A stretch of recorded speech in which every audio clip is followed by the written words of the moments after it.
Well, in this lawsuit filed Thursday, Josh and Janet Brackenberry say that they were 14 weeks pregnant when through an ultrasound they discovered the fetus didn't have a heartbeat. 5 days later, they came here to induce labor.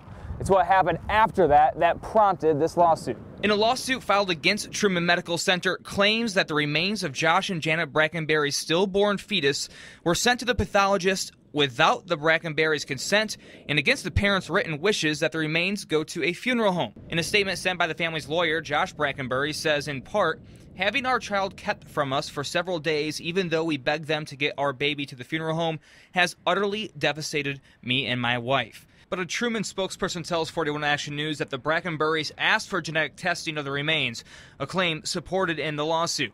Truman says the allegation against them is they didn't properly inform the Brackenberrys of what happens after a patient requests genetic testing of fetal remains.